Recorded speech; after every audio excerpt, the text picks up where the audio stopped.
Isola by Allegra Goodman as a 10-minute book. Marguerite de la Roque, orphaned at birth and raised by her stout nurse, Damien, lived a sheltered existence, envying her accomplished lady companion, Claire d'Artois. While Marguerite's father was noble, dying on the battlefield, Damien was Marguerite's first teacher. She learned to read and write and to emulate Claire's virtues, to be wise, chaste, humble, truthful, courteous, and amiable. Summoned by her guardian, Roberval, she knew her future would be decided. Whether or not she was ready to be wed, though only 13, she was adorned in gold-trimmed slippers and a ruby ring and brought before her cousin. Roberval, a powerful man in the court of King Francois, greeted her, and she saw books and wine on his table. She knew she mustn't beg, but she hoped he would grant her a good life. Time passed, and Marguerite continued her lessons with Claire and Madame d'Artois, reading of noblewomen building their own city in Christine de Pisan's book. But stories could not restore Marguerite to her former place, especially as Roberval mortgaged her chateau and seized her property. When Roberval summoned Marguerite, Damien warned her against anticipation. At the house, nobles spoke of islands with cloves and cinnamon and new passages to empires of spice and silver. Cartier spoke of New France, full of fish and furs, which he called Canada. Roberval was to be sovereign of this new world, and Marguerite dreamed that he might recover his losses. Instead, he gifted her a book of claimant Marot's Psalms. Disappointed, Marguerite spoke with Roberval's quiet secretary, Auguste, who observed her disappointment with the gift. Soon after, creditors assailed the house, but Roberval was unmoved. Auguste said colonists had perished in the New World from hunger and cold, and that no one would remember them.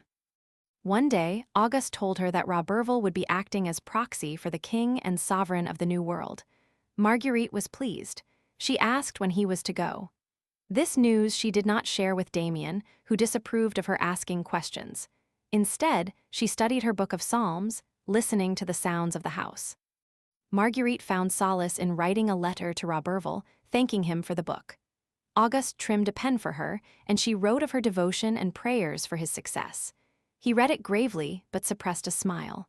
Soon, the house was better supplied, and Marguerite made gowns for Damien and herself. Then, Alice told Marguerite that Roberval intended to take her with him to the New World. Marguerite hoped for good news, fearing disgrace. Roberval demanded she learn the verses, but she could not face him. Auguste helped her, saying he would never hurt her, but he could not prevent his master. Heartbroken, Marguerite told Damien they were to travel to the New World. She resolved to write to Madame d'Artois, begging to return to teach and serve her daughters. She used Claire's ring with the initial M to seal the letter, praying for protection. Alice was to deliver it, and Marguerite carefully described how Jean should approach the chateau. Roberval confronted Marguerite, knowing of the letter.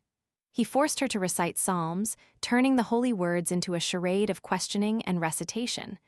Alice, caught, revealed the letter, and Marguerite beat her with the book.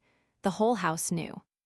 Soon, Marguerite and Damien found themselves aboard Roberval's ship, the Anne, bound for the New World.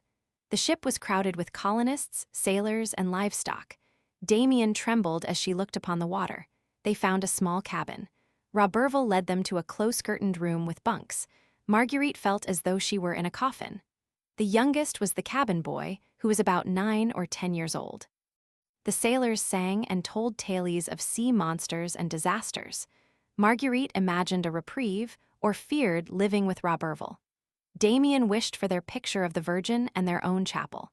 They recited psalms and told stories of virtuous women from Madame d'Artois' book. Auguste played his cittern, filling the space with music and for a moment forgetting the rocking of the ship. The sailors lowered their voices when Marguerite passed. Roberval surveilled her, pleased when she recited well and correcting her when she stumbled. She watched Auguste, thinking of his quick smile and light touch on his cittern. In the crush of colonists, Auguste broke a path for her and guided her to safety. He told her how he had become Roberval's secretary, rising from a beggar boy who could write a good hand. Marguerite's heart changed, though she remained Roberval's unwilling passenger. She longed to be with Auguste, but Damien was poorly and needed her. The heat oppressed them, and the men cursed and gambled. Roberval had 3 sailors flogged. In the heat, she remembered Auguste's voice and music and resolved to go to the deck. She found Auguste in the dark. They stood close, and he asked if she was afraid. In daylight, they feigned indifference, meeting only at night on deck. One day, Roberval accused the navigator of walking with her. Then, a whale struck the hull, and all was confusion. Soon after, Roberval met Cartier, who told him of the colonists' suffering and starvation. Roberval recorded this, and then he punished Auguste for some unknown crime. He did not free him to prepare pens. Instead, he wrote rapidly, recording Cartier's crime. He offered Auguste his cittern. Damien leaned against Marguerite's arm, and Auguste clasped her hand as they were rowed to a barren isle. It was the navigator who saved them, choosing a second, smaller isle. They took stock of their belongings, including clothes, pearls, and sewing scissors. Auguste and Damien built a shelter of branches and canvas. They felt giddy, desperate, and bold. Auguste wished for a good house for her, and Marguerite wished for lettuces, beans, and orchards. Auguste showed Marguerite how to load and fire his arquebus. He made her practice until he was satisfied so that she could defend herself.